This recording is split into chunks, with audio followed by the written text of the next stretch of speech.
சுட சுட சமோசா. கோபாலுக்கு சமோசா என்றால் உயிர். வெங்கடேஷ் மாமா வைத்திருக்கும் சமோசா கடையில் கிடைக்கும் சமோசாக்கள் உலகத்திலேயே சுவையானவை என்று அவன் நினைத்தான். ஒரு நாள் மாமா கடைக்கு வரவில்லை. கடை மூடியிருந்தது.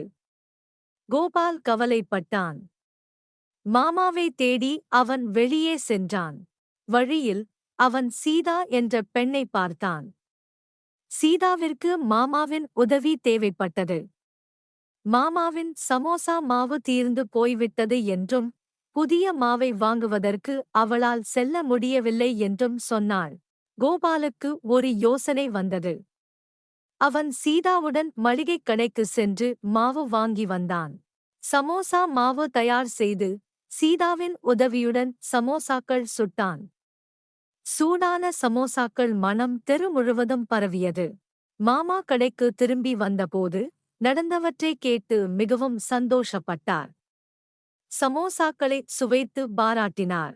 அந்த நாள் கோபாலுக்கு மறக்க முடியாத நாளாக ஆனது. அவன் தனது சமயோசித்தனத்தால் மாமாவின் வேலையை காப்பாற்றினான் மட்டுமல்லாமல் புதிய ஒரு தோழியையும் சந்தித்தான்.